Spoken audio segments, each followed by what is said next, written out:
Today we're going to tell you the storyline of a movie called 3 Days to Kill from the year 2014.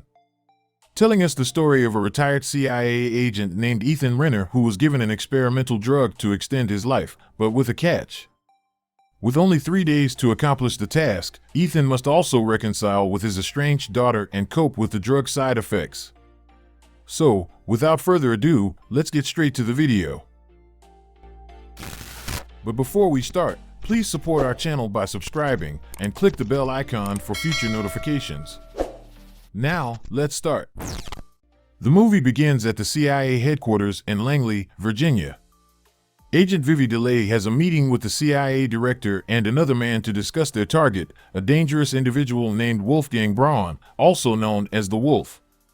The man and Vivi are assigned the task of bringing down both the Wolf and his associate, known as the albino, who are involved in arms trafficking to terrorists. Vivi asks about the agent already operating in the field, and she learns that it is Ethan Renner. Next, we are introduced to Ethan in a hotel in Paris, where he is working alongside another agent named Yasmin. Their mission is to apprehend the albino, who is about to strike a deal with Serbian buyers. Ethan has already taken out the buyers and manages to swiftly exchange briefcases with the albino, which contain important secret codes. As he goes to hand over the briefcases to other agents waiting in a van, Ethan's phone rings, reminding him that it's his daughter Zoe's birthday. He urgently rushes to find a payphone to make a call, leaving his watch as collateral with a nearby vendor to get change. Unfortunately, when Ethan calls Zoe, he reaches her voicemail. Meanwhile, back at the hotel, the albino recognizes Yasmin and realizes that her true identity has been compromised. He forcefully takes her to an elevator, waiting for it to come down so that it can cause her harm. Tragically, the elevator decapitates Yasmin. The albino's associates begin shooting at the agents in the van, leading to a chaotic gunfight that erupts from the hotel lobby to the outside. In the midst of the chaos, Ethan pursues the albino, eliminating his henchmen along the way. However, Ethan's strength starts to wane, and he begins feeling increasingly weak and disoriented. Despite this, he manages to catch up to the albino and shoots him in the foot. As the albino limps away, Ethan's consciousness fades, and he collapses to the ground.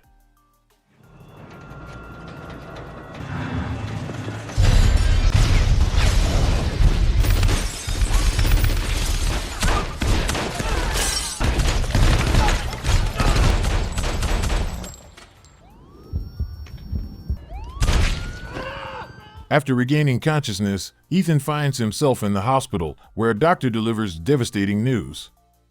He is diagnosed with cancer that has spread to his lungs, and the doctor informs him that he has only about 3 to 5 months left to live. Shaken by the news, Ethan leaves the hospital and returns to his apartment, only to discover that a refugee family has taken up residence there. The family's patriarch, Jules, warmly welcomes Ethan and explains their situation, revealing that forcing them out could lead to legal trouble.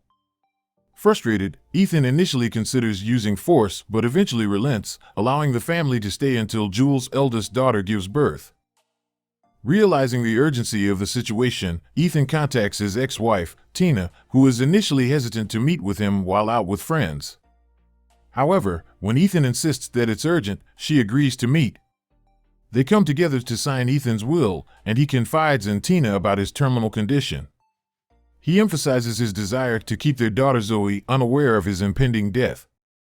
Ethan expresses his wish to meet with Zoe, but Tina sets a condition that he must officially retire from his dangerous line of work, referring to them. Ethan agrees to her terms. Together, Ethan and Tina visit Zoe's school to reunite with their daughter. The reunion is awkward, and Zoe appears disinterested in engaging with her father. A handsome older boy named Hugh approaches Zoe, and she introduces him to Ethan. Hugh maintains a polite but somewhat guarded demeanor. After Hugh leaves, Ethan presents Zoe with a purple bike, believing it to still be her favorite color. However, Zoe decides to take the metro with her friends, leaving Ethan to ride the bike alone. As Ethan stops at a stand during his bike ride, he encounters Vivi. She mentions Zoe's name and shows him the watch he left behind at the hotel. Intrigued, she persuades him to ride with her, revealing that she possesses an experimental drug that could potentially save his life. Initially reluctant, Ethan reconsiders upon hearing about the drug's existence. Vivi discloses that the job she proposes involves finding and eliminating the wolf. Vivi takes Ethan to a hotel where they hope to find a man who can provide them with information about the albino's accountant.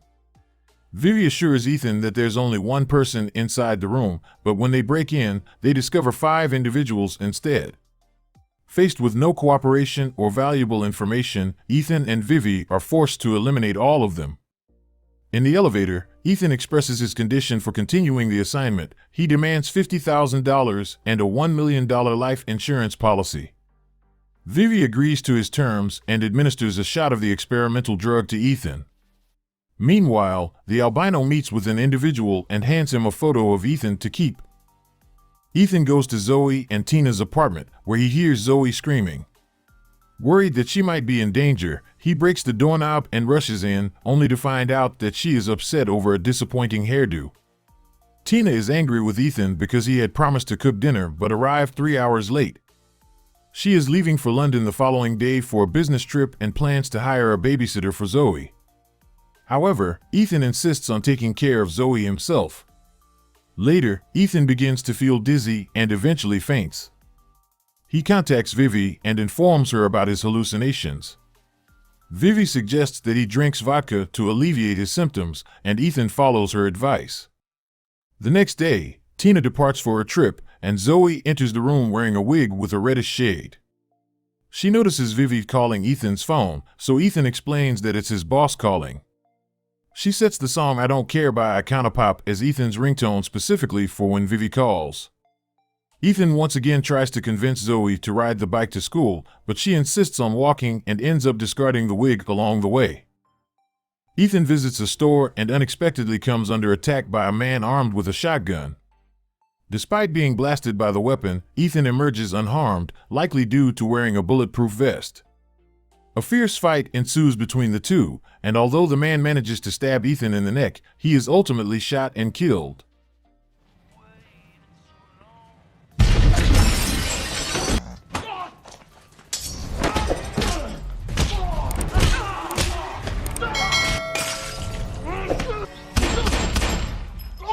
Ethan notices that the man had a photo of himself in his possession.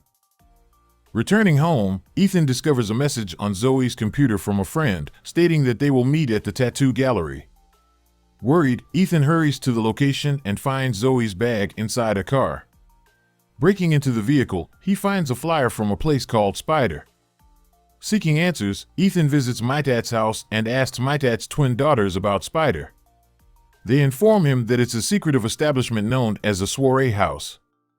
Intrigued, Ethan heads to Spider, which turns out to be a nightclub. Inside, he spots Zoe drinking with her friends. However, he begins feeling dizzy once again, prompting him to take a swig of vodka to alleviate his symptoms. When he notices 3 guys harassing Zoe near the bathroom, Ethan attempts to intervene but is restrained by one of the boys' friends. Determined to protect his daughter, Ethan taps into his protective instincts and defeats the aggressors, rescuing Zoe from the situation.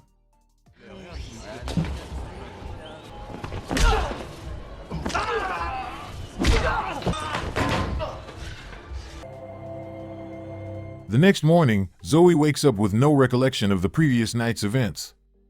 Still dressed in her party attire, she intends to go to school, but Ethan advises against it. Despite their disagreement, Ethan insists that Zoe learns to ride the bike and spends the morning teaching her, earning applause from onlookers. During their time together, Zoe tearfully questions why Ethan has been absent for a long time, expressing her fear that he might have another family with another daughter. Ethan reassures her that this is not the case and tries to console her. As they continue their conversation, Zoe reveals that she hit the girl at school because she was hitting on Hugh. Coincidentally, they encounter Hugh, who is about to take Zoe to school. Ethan successfully tracks down the accountant, Guido, who is being escorted through the streets. Employing a tear gas grenade, Ethan incapacitates the guards and takes Guido into his custody. He then proceeds to destroy the van they were in. Returning to his apartment, Ethan plans to exchange the briefcase containing codes he obtained earlier with explosive triggering codes that the wolf and the albino possess. During this time, Zoe calls Ethan to inform him that she intends to cook dinner for Hugh, wanting to prepare a vegetarian dish. Ethan allows Guido to speak to Zoe on the phone, and he shares a spaghetti sauce recipe that his mother used to make. Later that evening, when Ethan returns home, he discovers that Jules's daughter is in labor. She successfully gives birth to a healthy baby girl and decides to name her after Ethan as a token of gratitude for allowing them to stay in his home. Jules reiterates their initial agreement to leave, but Ethan insists that they can stay for as long as they need. Jules reveals that his family prefers a smaller home to remain closer to one another. Subsequently, Ethan visits Zoe's house and learns that Hugh has asked her to prom. However, Zoe expresses her inability to dance. Determined to help her out, Ethan takes on the task. Just as they are practicing, Tina, Ethan's ex-wife, arrives home and watches them dance, moved to tears. The three of them then have dinner together, sharing a moment as a family. Later, Tina advises Ethan that he should eventually disclose his medical condition to Zoe. Despite their complicated history, Ethan and Tina end up spending the night together. The following morning, Vivi contacts Ethan to inform him that the albino is staying at the Grand Hotel. Ethan quickly heads there and manages to spot the wolf. The villains, accompanied by Maitat as their driver, get into a car. Determined to apprehend them, Ethan gives chase and relentlessly rams into their vehicle until it careens off a footbridge. The wolf and the albino escape, while Ethan chooses to spare Maitat so he can reunite with his family. Continuing the pursuit, Ethan follows the villains into the subway, but his condition worsens as he experiences a nosebleed and dizziness. Just as Ethan is about to shoot the wolf, the albino grabs hold of him and drags him towards the train tracks. Despite his weakened state, Ethan manages to summon the strength to push the albino in front of an oncoming train, effectively eliminating him. Exhausted, Ethan loses consciousness momentarily, allowing the wolf to flee. When he wakes up, he finds himself in Vivi's place. She updates him on the wolf's escape but shares positive news about the success of his treatment with the experimental drug. In a later scene, Ethan, Zoe, and Tina meet with Hugh and his family. Hugh's father introduces Ethan to his business partner, who turns out to be none other than the wolf himself.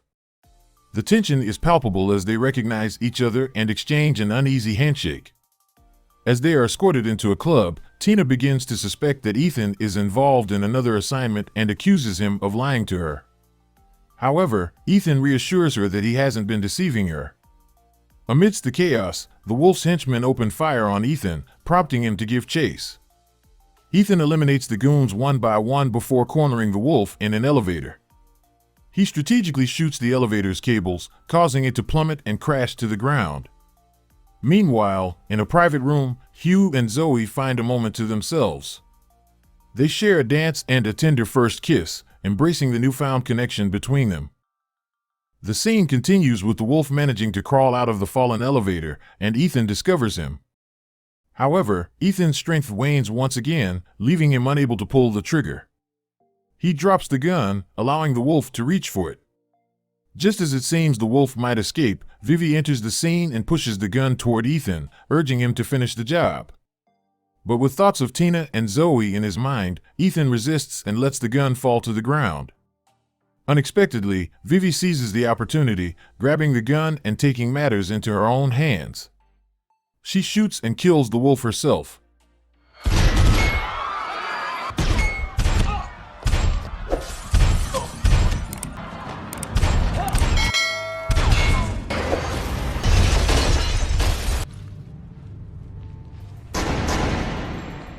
In a later time frame, Ethan is shown living with Zoe in a house near the beach. Despite his earlier belief that he wouldn't live to see Christmas, he is now setting up a Christmas tree. In a heartfelt conversation over the phone with Tina, he admits that they have had their fair share of challenging days but are still committed to making their relationship work. Shortly after, Tina arrives in person, and Ethan acknowledges that he hasn't always been there for her and Zoe as he should have been. As Zoe approaches, she warmly invites her mother inside so Ethan can make them all hot chocolate. While Tina and Zoe sit together, Ethan retreats to another room. Meanwhile, in the separate room, Ethan discovers a box containing a sizable syringe along with a note from Vivi wishing him a Merry Christmas. It becomes clear that Vivi has provided him with the drug, allowing him to continue spending precious time with his family. In the distance, Vivi watches the reunited family from afar, standing as a silent observer. And the movie ended. What do you think of the movie? Drop your thoughts in the comments section below. And make sure to hit the like button, subscribe to our channel, and ring the bell icon to stay updated on our future videos. Your feedback and suggestions are invaluable to us. So if there's a specific movie you'd like us to recap, please let us know in the comments. We love hearing from our viewers and want to provide content that you truly enjoy. Thank you once again for your continued support. Until our next adventure together, keep watching, keep sharing, and keep spreading the love for movies.